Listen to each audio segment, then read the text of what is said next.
She heard Stanley swear under his breath. I need to remove some people's name from my security list. At that instant, Star felt like a bucket of ice water had been poured on her. She was grateful that the couch was placed in a position that it backed the front door. What have you done? What were you thinking? She said to herself. She could not believe it as shame washed all over her. Don't think, don't think, she chanted to herself as she hastily adjusted her dress. Betty, what are you doing here? She heard Stanley ask. I brought the proposal ahead of tomorrow's meeting so we could look through it. It's Sunday, Betty, one of the rare days I have to myself. You should have called. Even Star shuddered at the coldness in his voice. Was this the same man who was out of control with passion a few seconds ago? How did he go from hot to freezing cold in a matter of seconds? I did not know you were with a guest. You know Star? Yes, I do. She looked at Star finally. Star almost shuddered visibly at the venom in the girl's eyes. Oh, baby girl, Star said to herself. You are not going to give me that look and get away with it. Hi, Betty. She smiled at the girl. No way was she going to look like some kid caught stealing from the cookie jar. I don't need to study the proposal, Betty. I will not be present at the meeting tomorrow. One of my senior executives will be with you. With the news that the proposal would no longer be a bargaining chip, she saw the girl falter a bit, but for a bit, and then she smiled again. Good thing I came today, though I did not mean to interrupt you and your Sunday distraction. She did not even dignify the statement by looking at her. She continued like she had not just called her a male plaything. You could show me some pointers. You know how bad I am at these things. I find I need of a guru like you to put me through. She looked so cute saying that even Star hardly caught the venom underneath her words. What are you still doing here? She suddenly asked herself. Are you waiting for Betty to leave so you can carry on from where you left off? The truth was, she should be grateful to Betty for saving her from what would have been the worst mistake of her life. What was she thinking? What was sleeping with Stanley going to prove? She asked herself. Except categorize her as one of the hearts of women, desperate for what little attention he could spare. With that thought, she got to her feet. Stanley turned to look at her and walked over to her. He placed his forehead on hers and she melted all over again. He raised her face to look up at him with one finger on her jaw. This would take a minute. Then he kissed her briefly. But as if changing his mind, he kissed her even more intensely. Don't go anywhere. He led Betty to the kitchen. As soon as they disappeared into the kitchen, she took a deep breath and lifted her hand back from the couch.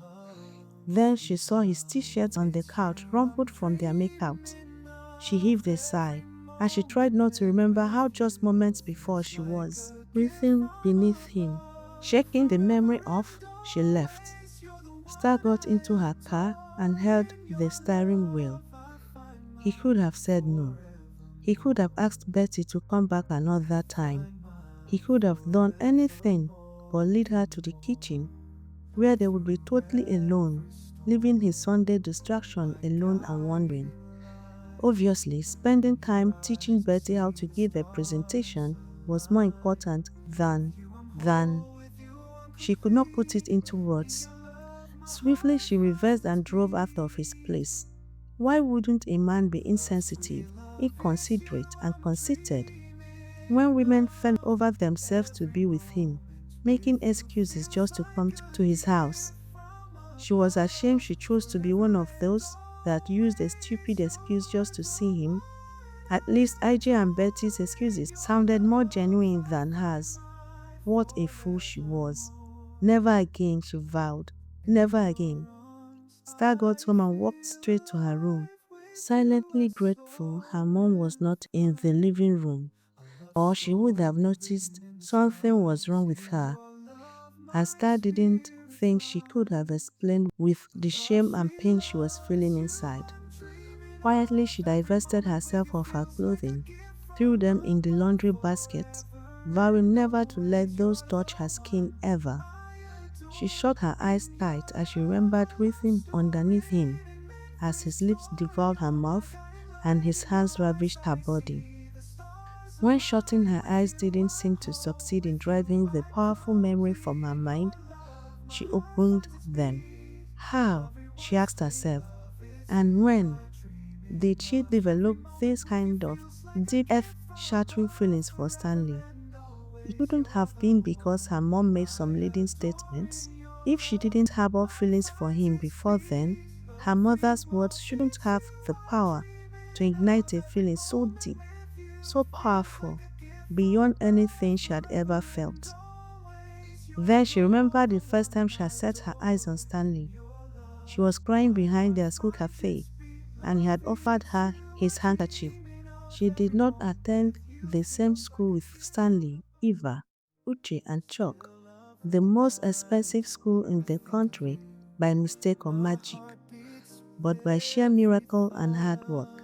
She remembered she was an A student in primary 6 when her father married another wife, because her mother could not have more children. The second wife came and gave birth to twin boys, and suddenly her dad did not have time for her and her mother again. The second wife took advantage of that and got her father to push them out of the house with nothing but the clothes on their backs.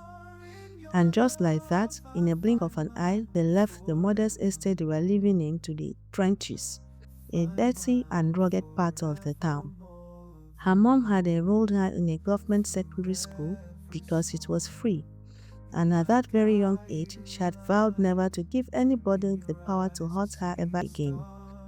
She had vowed to work hard and make a better life for her mother and herself, and to be independent.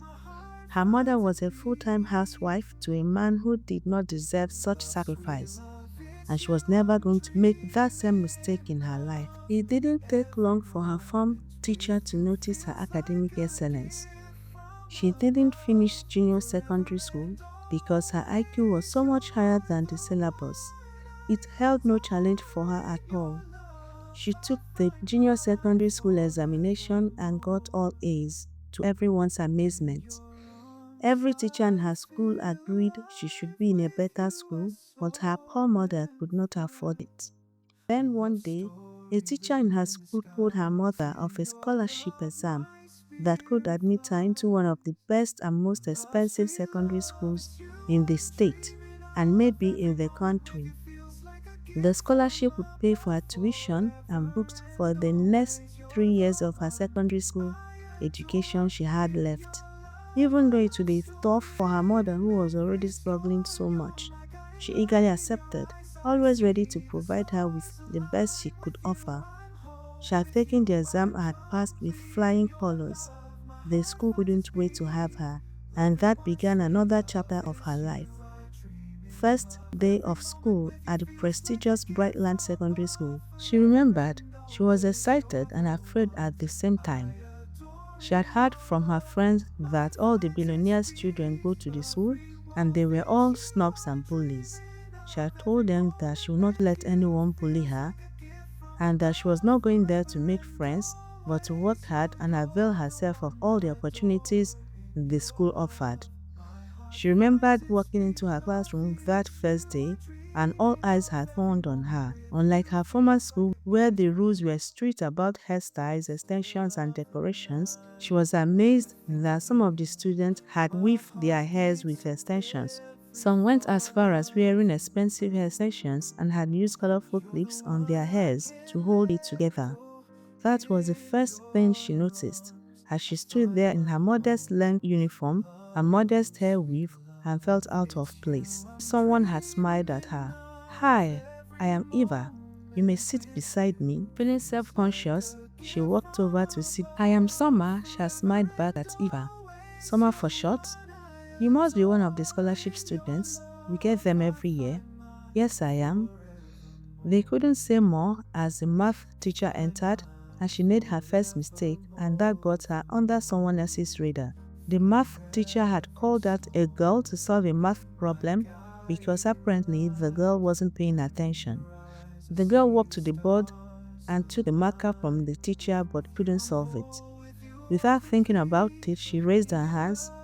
That was what was expected of her in her former school. The teacher noticed her and called her to solve the problem. She walked over to the board and took the marker from the girl. She did not notice the hatred on the girl's face or the quiet that had descended on the class. The girl gave her the mark and tried to move back to her seat, but the teacher asked her to stay and learn from the new girl. Star did not think much of what the teacher said. Teachers say a lot of things, and within minutes, she solved the problem, and the teacher heaped praises on her and said some not too fancy things to the girl.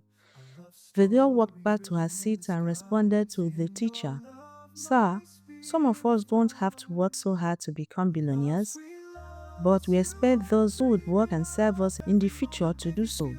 The whole class erupted in laughter. That was when she noticed the heated look the girl had been giving her, and she realized then that maybe she shouldn't have shown herself like that. As she sat down again, Eva grinned and high-fived her. "That's Angela, but she thinks herself the queen of the school. For putting her in her place, you are now my new best friend. And don't worry about her, she wouldn't dare cross you as far as I'm with you." "Why is that?" Star had asked, still reeling from the adrenaline. "You mean other than being the richest and finest in the class?" Eva asked her in a serious tone. She hadn't known how to answer her before Eva laughed out loud. "You should see your face. The real reason is every girl in this school has a crush on my brothers and their friends, and they all want to stay on my good side, and Angela especially is obsessed with one of my brothers." Did she feel confident with Eva's encouraging words? No, she did not. Somehow, she knew Angela would not attack until she caught her alone. Before long, it was lunch break. She walked with Eva to the cafe. Eva began dragging her to the counter to buy lunch, but she had declined, saying she brought hers. "Find us a table. I will quickly get lunch, and it's probably best if you don't bring food from home. Students here are pro." She smiled at her while Star went to sit quietly at an empty table. Then she brought out the fried yam, akara, and plantain, and the round kwanla fish in pepper sauce to go with it. She was about to begin eating when Angela stopped in front of her. "What in the gutters is this?" She mocked and snatched her food box away. She tried to get it from her, but her friends blocked her. "Akara!" she screamed. "Akara girl!" And suddenly, the whole cafe was looking at her. Some laughed, some snickered, others joined in the chant calling her Akara girl. In her former school, she was poor but respected. She ran from the cafeteria crying. She heard someone calling her name, maybe Eva, but she still ran till she got to the back of the building. There she sat sobbing. Then someone had handed her a white handkerchief. She had looked up at the most amazing handsome face she had ever seen. "You don't run from bullies, you stand up to them." With that, he left her alone, and with his retreat, her heart. Later, she learned his name was Stanley, and he was one of the sexy four that comprised of Eva's interracial family and friends. The next day, she took his advice and brought again same lunch, daring Angela to try to bully her again. But to her amazement, as she opened her lunch and the laughter was about to start again, four handsome boys entered and sat beside her and Eva and made a big show of sharing their lunch.